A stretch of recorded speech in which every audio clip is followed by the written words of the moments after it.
one of the biggest differences between making a game and playing a game is, in terms of like your mindset, is that when you're playing a game, your data, your save games, your character, whatever, is really precious to you, and anything that kind of destroyed it or got rid of it without your permission would be infuriating. When you're making a game, your data is worthless to you, and worse than worthless. It's actually like a curse. Like, you have to keep remembering to wipe everything you've ever done, because if you are loading in characters or maps or save games from an older version into the newer version, it can make it seem like bugs you fixed are still there, or bugs that, even if there was no bugs in the last version, there's no bugs in this version, there can still be bugs if you're loading data from that version into this version. And it's a nightmare. There are so many problems that become fiddly or weird, or things where you think you flushed that data, but actually it's loading in some other thing, like you flush the characters, but it's still loading in the galaxy, or you flush the characters and the galaxy, but it's still loading in the options. And you start to see your save data as this curse hanging over you, and you just want to get rid of it all the fucking time, just clean wipe, so you can test the actual code you've made now, because the code is changing all the time. And just recently, the whole thing I'm working on is making heat signature have that long-term investment thing, like have it be something where you want to go back to it because of some progress you've made, because there is some save data, whether it's individual characters or the whole galaxy, like the sort of how much of the galaxy you've liberated and what your kind of empire looks like now. And I also, another thing is that I have no, I can't truly engage with the kind of game's rarity system in the same way that a player can, because, you know, like in Diablo, if I find, so Diablo 1, if I find a unique item in Diablo 1, this feeling is a core part of what I'm going for in heat signature. The feeling of killing something in Diablo 1 and an item drops and its name is in gold, and it just says like axe or something, but it's in gold, and so you know it's a unique. You know, it's not only is it incredibly rare and probably incredibly powerful, but it's actually hand designed, and there's only one of this, and it will have a special name and everything. That I can't really have that, because I give myself items for debug purposes all the time. If I've added a really powerful item, I have to give it to myself, and then it's free for me. I can just give it to myself anytime. I'm just like the ultimate worst cheater at my own game. I just have to be all the time breaking the game's rules, bypassing all its restrictions, ignoring its pacing, giving myself everything all the time, testing everything and against everything to see if it works. And then I was playing recently, and I just tweaked the rarity system actually, because I noticed I was playing, so we're doing a test at the moment, there's 500 people playing heat signature and giving me feedback on the kind of the long-term progression, obviously reporting bugs as well. But what I'm ultimately hoping to get out of it at the end of the 2 weeks is to find out whether that long-term progression is working. And the first version, when it launched, was, I think, much too generous with the loot. You'd find pretty good loot, or you'd find genuinely good loot almost all the time. You'd almost never find mediocre stuff. And then you'd find really good loot, like, I think it was one crate in 16 would have that, like something really that would change your playstyle that you'd stick with for the rest of that character's life probably. And that sounded good on paper, and in practice that's way too much. That's like, because it doesn't mean you have to find 16 crates before you find that. It means on average you'll find one somewhere in your first 16 crates, and there's a lot of crates. There's like 5 on a decent sized ship sometimes. So that is finding really good stuff really often, and that obviously breaks the illusion. So I scaled it down and made it so that most of the stuff you find is mediocre. I think it's 1 in 4 of them have something good in it, and then I think it's something like 1 in 50 has something really, really good in it now. So I dramatically changed it. And then I was playing around with it to see if this is any good. It's impossible to judge this thing because you need so much data to know how it's going to feel. But I was doing things like spawning. So normally when I test that, I'll spawn like 8 crates and open them all, and then spawn another 8 crates. All the loot was found in crates now, so that's the only thing I have to test, which is nice. But this time I was actually just kind of, I wanted to get a feel for like, what is it, how much do I find on a given ship, and boarding a ship, raiding it, and raided a couple and got some decent stuff, and then I did get one of the exceptional items. That's the tier of rarity I'm talking about here. Unique is the hand-designed ones. I haven't done any of those yet, none of them exist. So the best thing you can get is an exceptional item, which is randomly generated, but for each different kind of item there's a different meaning for what exceptional is. But for most of the kind of gadgets type things, exceptional means it's self-charging, which means not only is it does it recharge for free, it does it constantly, just all the time. It's like, essentially the ability is a cooldown rather than a kind of stock of charges that you spend and then refill. And I opened a crate and I found a self-charging swapper teleporter with 1 charge. And that means I can swap. I can do the swapping teleporting thing, which is like within a radius you can swap with any other person, living or dead. But once I've used it, it takes, I think, 5 seconds to get that charge back. Actually, it might be less than that. It used to be 1... Oh, no, yeah. I think it's 5... Gosh, maybe it's 10 seconds. Anyway, it's an amount of time that you can't chain them. You can't sort of go swap, swap, particularly because it only has 1 charge. If it had 2 charges, then you could do swap, swap, and then you'd have to wait for it to refill. But with 1 charge, you can only do 1 swap. And then I just happened to also have found... I think at that point I'd already found a good rechargeable Sidewinder teleporter. Sidewinder is the one where, like, if you're standing here and you want to get to there, you can do it as long as you can path around there. So it goes like that. It's a little bit like... No, it's not really like Blinking Dishonored at all. It's just, if you could feasibly walk there without opening any doors or going through any walls, then you can teleport there within a certain radius. And that is rechargeable, which means every time you go back to a station, it is refilled for free. And it had like 5 charges, and then I found another one with 3 charges that was also rechargeable. So every time I go back to a station, I get 8 Sidewinder charges, and I've got essentially infinite swapper charges. And that is basically it. I think I had a... No. Did I have a sword? No, I didn't have a sword. I just had a wrench, and I think a stealth shield, which is a thing to hide yourself, which is cool, but not doesn't let you do much by itself. You need to combine it with other stuff to be effective. And so I had this character, and because I found that exceptional swapper, I just had this immediate sense of like, shit, this is really valuable. And then I don't think I was actually like playing the game properly then. I was just testing something, so I kind of I quit out and did some other stuff. And then when I loaded up, I was testing something else. And I was testing, a lot of things I'm testing involved getting me killed. And I was testing something where I'm pretty sure I was going to lose the character I tested with. And I just I always just click a random character. I don't really pay attention to who I'm playing as usually. And I clicked it and realised, oh, this is the person with the swapper teleporter. And so I went to New Life and I selected a different character to test with. And I suddenly realised, I'm trying to keep that person alive. I value this person. This person is actually like important to me. I don't want to lose that data anymore. Player data has become like something I have a sentimental attachment to. And then I tested a bunch, and that was that yesterday or the day before? I can't remember. Anyway, I didn't think about it much again, except that every time I would test something, I would generally pick a character who wasn't Orion. Let's call them Orion and Antares. I don't know for sure if that's their surname, but it's definitely Orion something. So I would never play as Orion and Antares. I was playing as someone else. And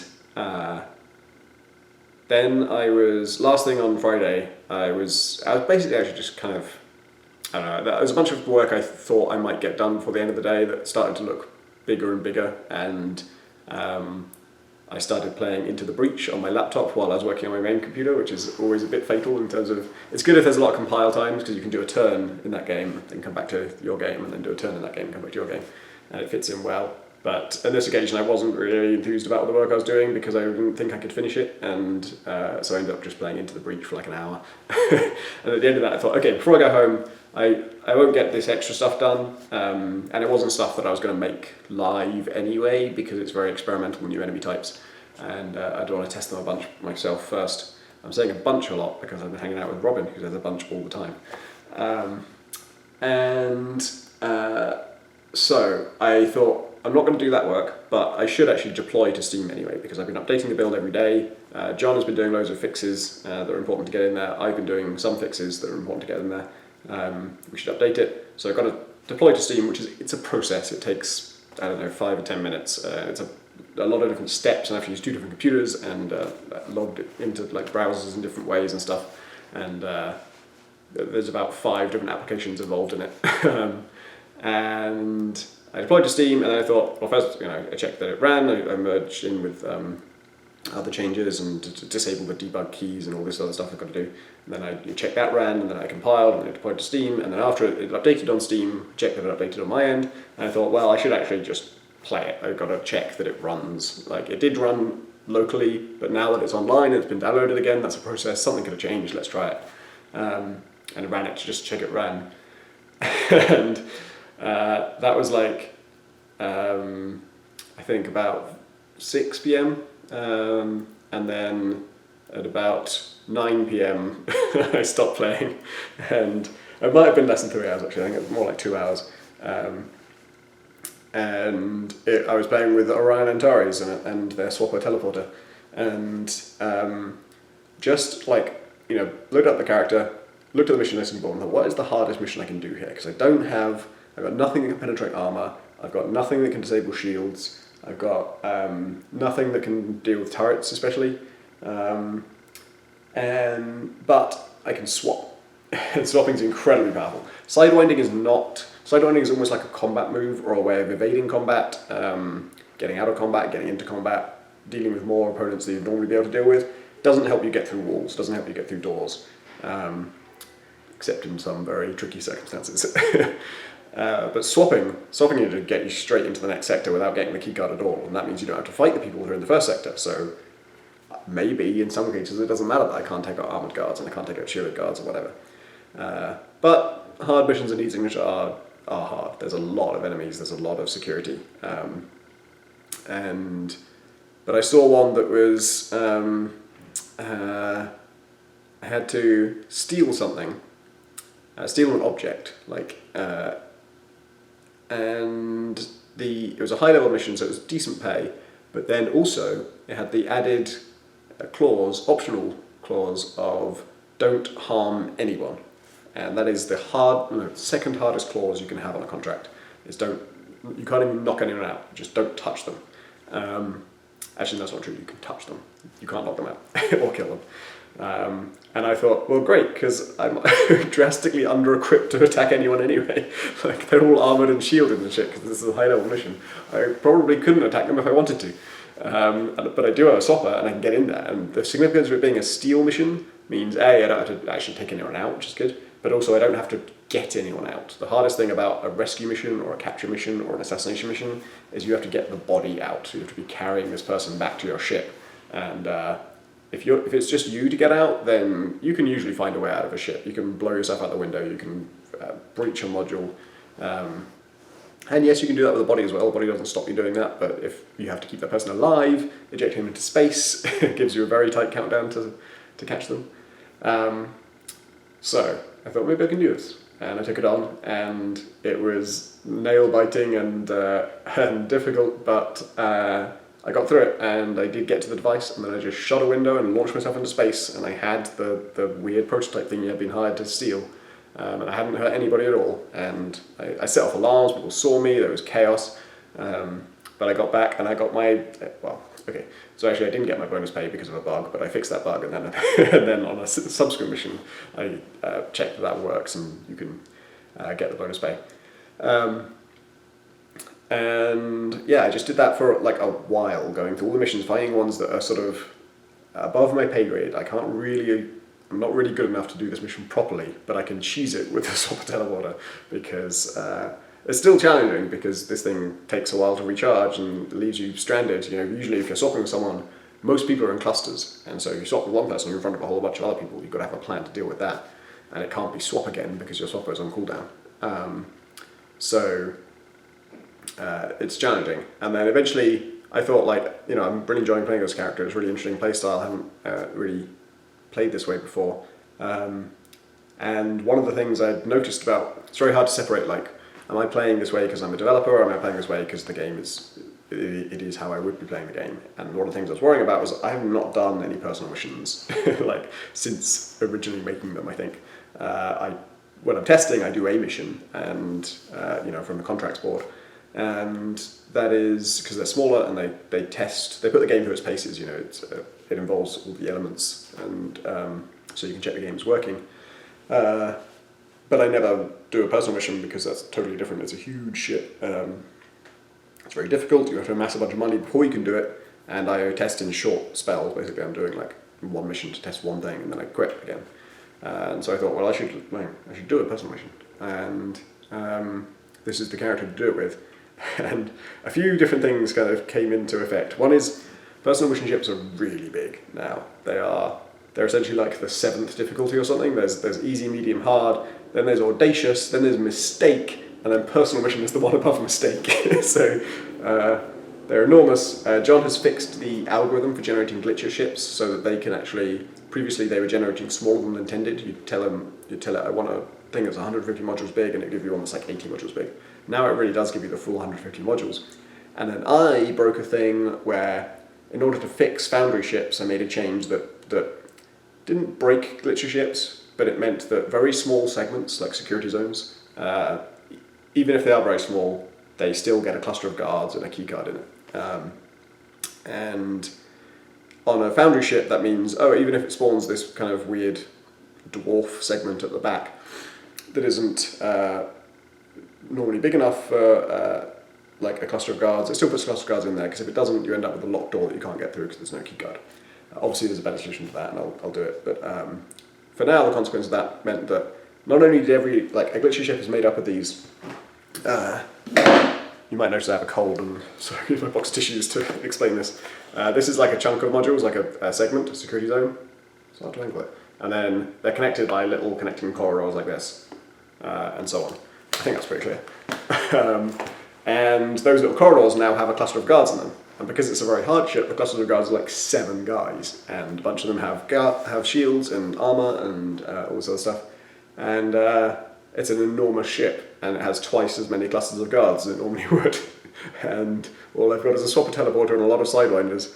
And I think I found a sword in a box, which can take out armored guys, which is cool. And it just ended up being the most epic, ridiculous, I don't know, clusterfuck, somewhere between a clusterfuck and a sort of madcap adventure, where just trying to get to the person I was trying to capture. Tragically, I don't remember what this character's personal mission is. It's to capture someone, but I don't remember why. Like, the mission summary currently it doesn't pull in the justification, it only pulls in the objective, so it just says capture this guy. I don't get told why. Normally you would know that. I assume they've done something wrong, and for some reason I want to bring them in alive, not kill them. And they are across the other side of this fucking vast ship, so they're down here and I'm up there. And there are multiple different routes I can take to get to them. It's kind of like this grid kind of thing, so I can go up along this way and down along that way, and actually that's the route they took, because along the way there's the cockpit, and so if I can take out the pilot, then I don't have to worry about alarms, and then I've got all the time in the world. Also, this is so big and has so many enemies that it just destroys performance. Like, we won't be able to do ships this big, or actually we can probably do ships this big, but we can't have this many guards on them, because it must have been like, I don't know, probably 30 odd segments, and each one had about 7 guards in it, so 210 guards, which is just way off. Like, we can't have anywhere near that much. I don't think we need as many as that to make it the kind of experience it was, because I really want to have experiences like this, but I want them not to be running at 10 FPS. So I was obviously swapping with people and figuring out where I can, like, if someone wanders off on their own, I can swap with them, because it's safe to do so. The person you swap with ends up like panicking, but they don't set off the alarm because they don't really know for sure what happened. The time when they set off an alarm is when they see you, or they hear a gunshot, or they find a dead body. The 3 things that tell them for sure someone is raiding our ship right now. If they just get teleported randomly, this is a universe where teleportation is very unreliable and is a common thing, and it's not that out of the question that could just be happening because of some glitch. It's literally called the glitchers who have teleportation. And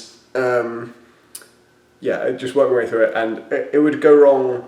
It was really difficult, and it went wrong in ways that involved like 17 people chasing me one after the other in like this horde, and I would be running around, and I have so many teleporters that I can kind of like juke and jive and get into weird situations, but it was surprisingly hard to actually properly lose them, because it would always be, well, now I've got to go in there, and as soon as that guy sees me, he's going to fire, and everyone will hear the gunshot, and they'll run in, and now that cluster is joined with that cluster, and they're all over there.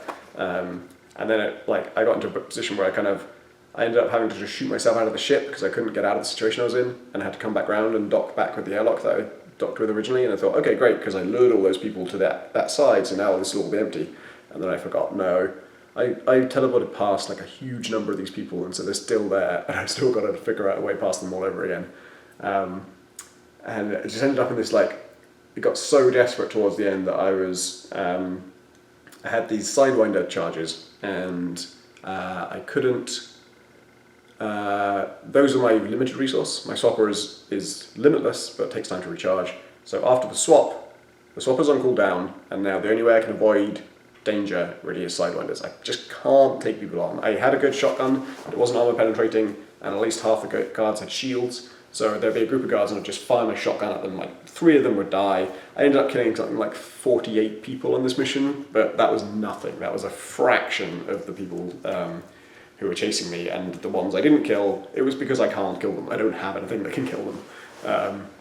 And I had a nice little moment where like,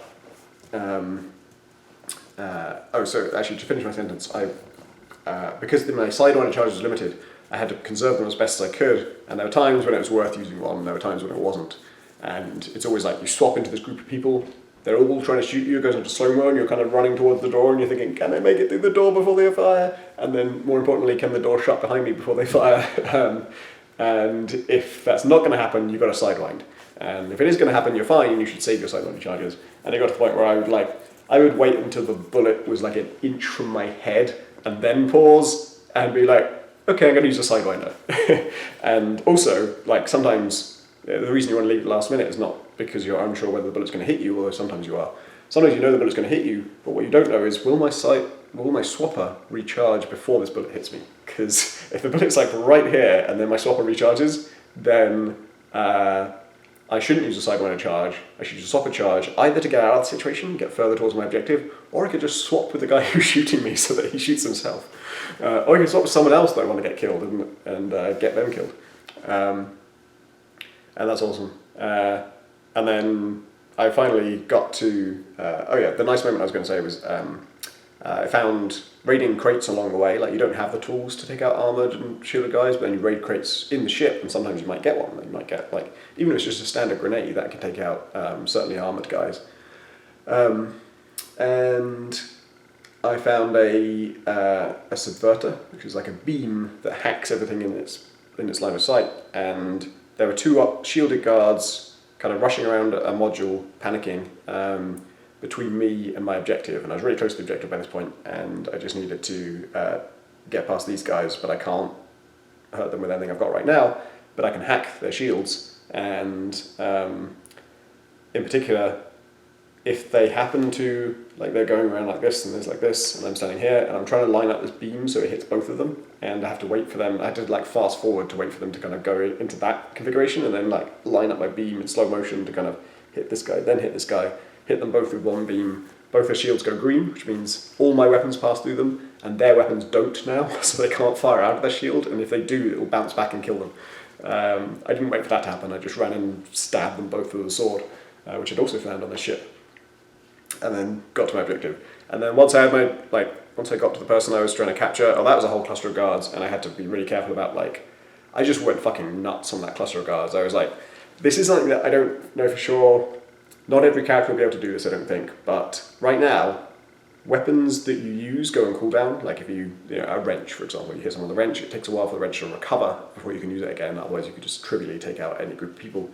Some weapons have faster cooldowns, some weapons have slower ones. I had a wrench and a sword and a shotgun and I think a concussive pistol, and then I picked up another wrench so that I could teleport into this cluster of people, like stab this guy, shotgun those 3, but not this guy because he's my target. I'm going to wrench him. As soon as I hit him, switch to a sword, stab this guy, switch to a concussive pistol, take out that last guy.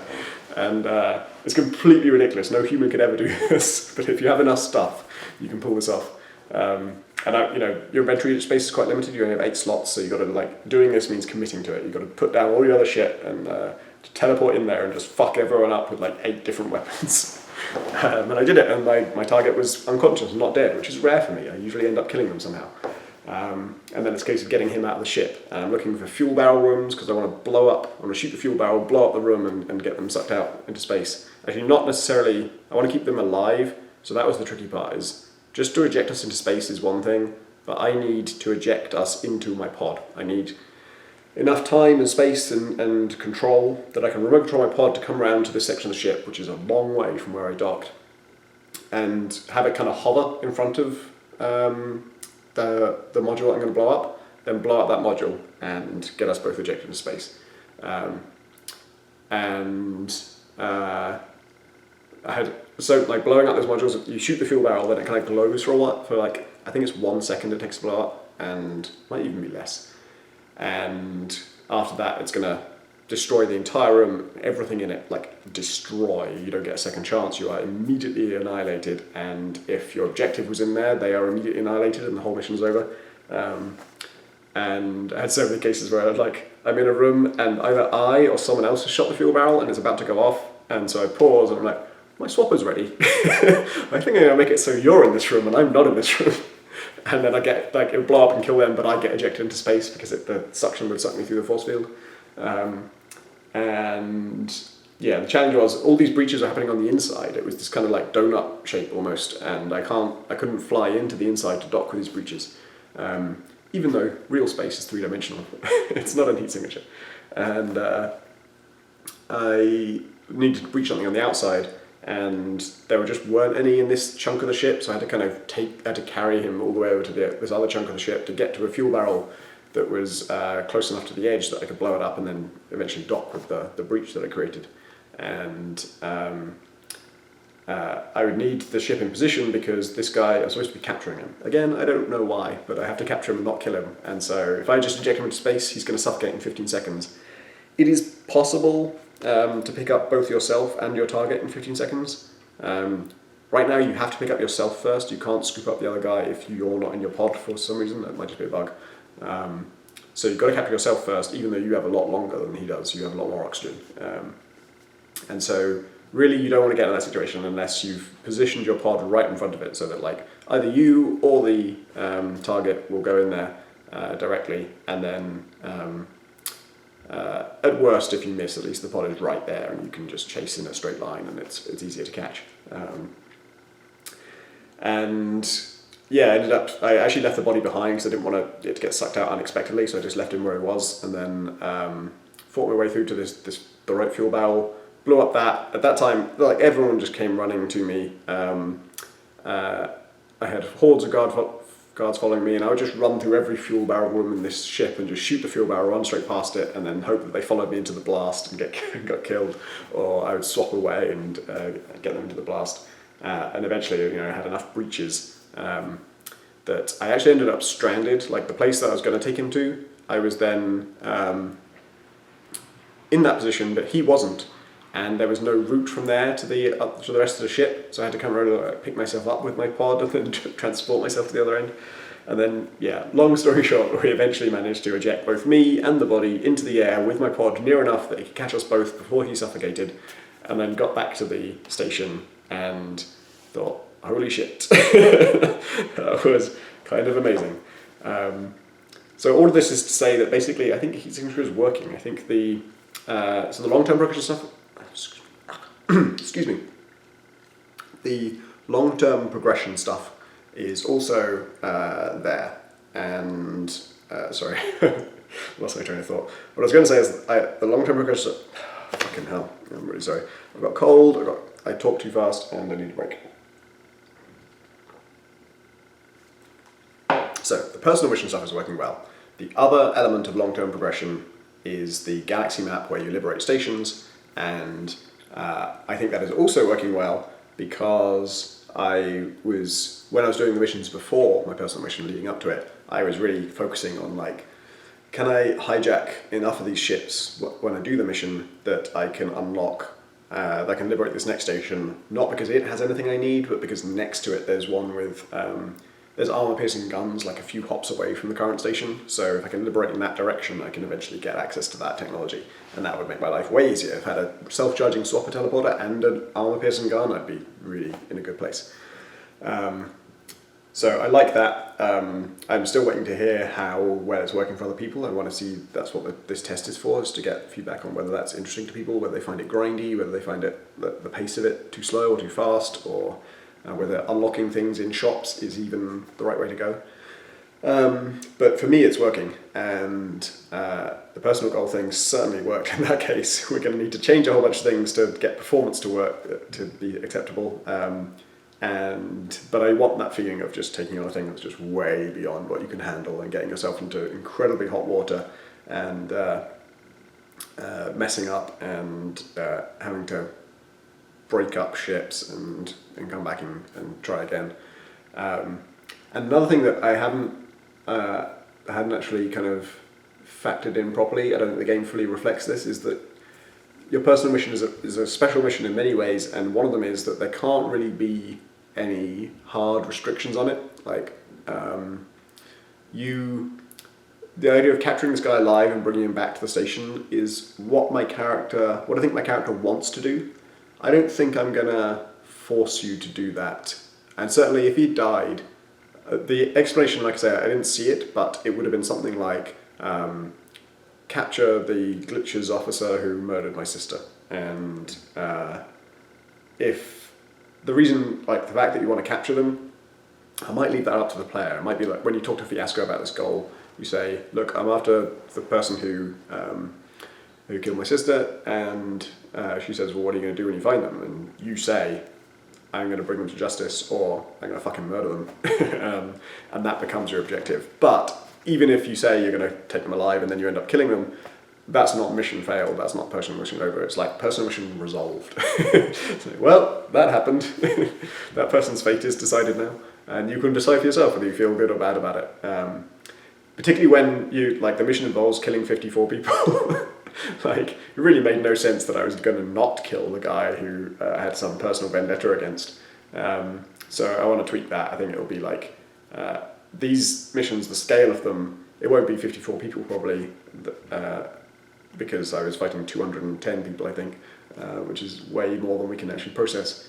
But the thing, that discord, the disconnect between capturing the guy alive and killing 54 other people, the thing I would want to change there is not the killing 54 other people. I like that I killed 54 other people. I like that this thing I was trying to do is so important to me that I'm just like, I will fucking murder every single person who tries to stop me doing this. And I don't have the kit to do that. I'm just going to improvise. I'm going to trap you in explosions. I'm going to fire shotguns wildly down corridors. I'm going to swap places with people.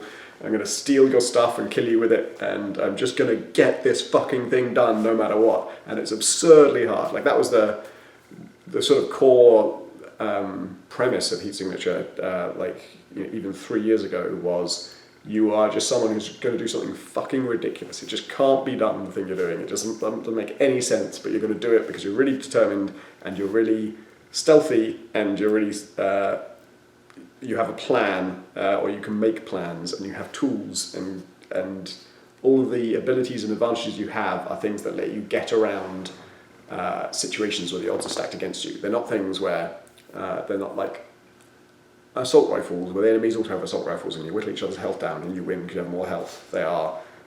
There's a straight fight is completely out of the question. There are 210 of them and I die in one hit. I'm going to have to figure out something more clever than that. And this actually felt like that. That personal mission felt like I am doing something. Audacious is not the word. This is a fucking error. And I'm going to do it anyway because this thing means a lot to me. So it doesn't. So I want to keep that. And if it had just been a straight assassination, I think that would have actually felt really cool. It would have been easier, so the actual end wouldn't have been quite so bitterly contested because they could have just killed the guy. But I like that idea of just like causing absolute devastation to get this thing done because it means a lot to you. Also, it would have made a certain amount of sense if it was a hijack mission. If you're stealing medicine or something, even if you kill as many people as you're going to be saving with it, like, they're not your people. You're trying to save like your family and your home and your sort of society, and these people are people who stole this stuff from you, or I don't know what the backstory is, but you do. Your character does.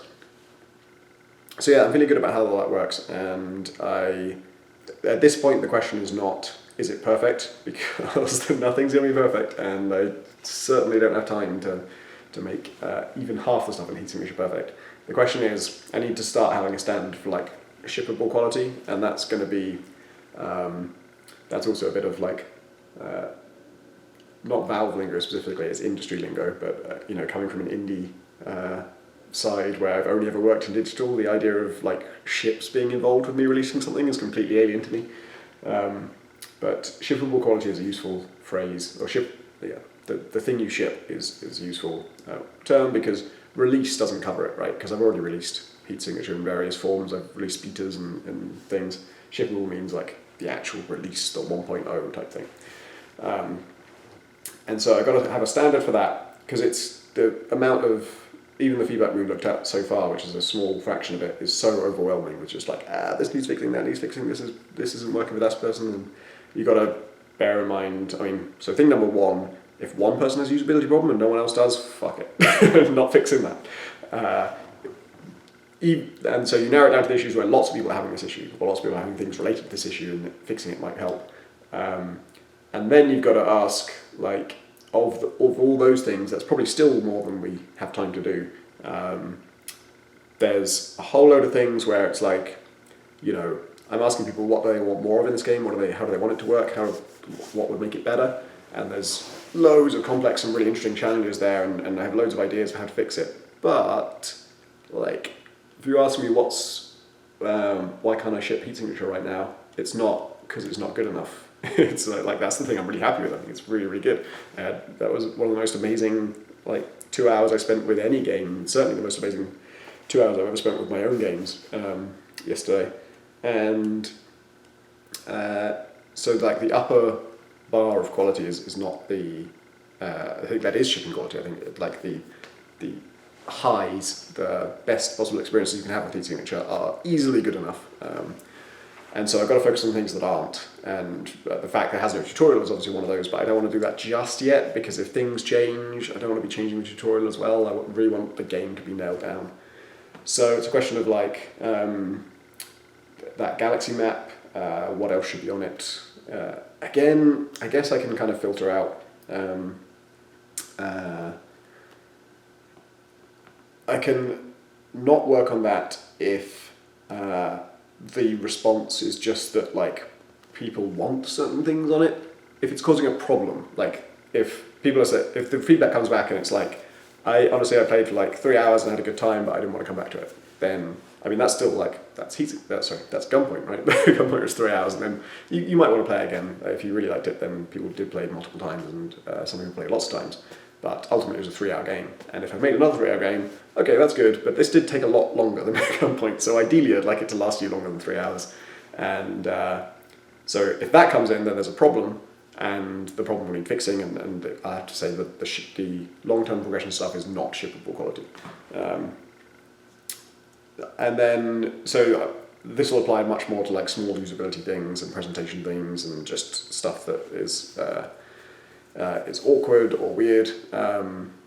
That stuff, my bar for shippable quality is going to have to be, less than perfect. It's going to have to be, but there's going to be some stuff that bothers me. I've talked about this in Gunpoint before, like there's just obvious bugs with the camera that are just glitches that just ruin the sense of polish, or they feel like they do when you're focusing on them, and then you ship the game with that in them and no one fucking mentions it, and the reviews say it was polished and that it all hung together really well, and you realise, I didn't need to worry about that. That's just, like, games are just fucking cathedrals. They're just so big and so much work goes into them that you kind of, the end result is also this massively complex thing. I come from games journalism where you're trying to summarize these things and you fucking can't. There's just so much. Particularly nowadays, every game is everything. Playing Horizon, it's all of Far Cry and all of Tomb Raider together, and a lot of Dragon Age. And that's obviously my game is not that, but there is so much to it and there is so much going on in it that if one little aspect of it is flawed, it will bother that person who complained about it, to a significant extent. If they were reviewing it, they might mark it down for that. But you can't fix all that stuff, and for a huge amount of people, every time I worry about usability in my own game and then I go and play someone else's game, I'm like, Jesus Christ, this is a mess. But it didn't bother me. I would not understand something, then I would understand something, and I would have the thought, oh, this should have been clearer, or it could have been communicated to me more efficiently, or I think it should work this way, and then I just get on with the game. And if the game itself is good, the fact that was annoying to me the first time has no lasting impact on my experience. And so there's going to be some stuff like that. There's going to be some stuff in heat signature where it's just like, that's not the perfect way to do that. That's not the that wasn't perfectly taught to the player, but once you understand it, the game works really well. And sorry if you end up having to learn things about heat signature the hard way, but it is an impossible task to finish this game to a level of polish that's like, that's, to use a local example, Half-Life 2 level of polish. I don't think everyone's expecting that anyway, so that's all right. Yeah, so that's kind of stuff I'm thinking about this is the last blog I'll do out here, sorry. I go home next Saturday, and from then on I'll be working with John, still the programmer John, remotely instead of in person, which should work fine, and I'll just have to focus on what comes out of this test. It's really going to come down to that feedback, like how close are we to that progression system working? Is it just a couple of little tweaks, or is it major replumbing? I hope it's not the latter.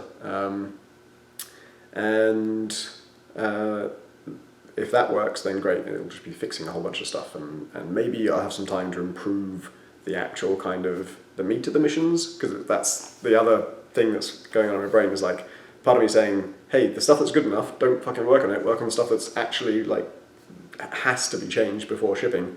And then the other part of my brain is like, you're not working on the core game. When do you work on the core game? The core game is right there, and it's at this amazing point where you can make it so much better with small tweaks. Like, work on that. And then the other part of my brain is like, but that works already. It's fun. Like, this bit is broken. So yeah, that's the eternal struggle going on in my mind, and that's what I'm going to be wrestling with for the next while.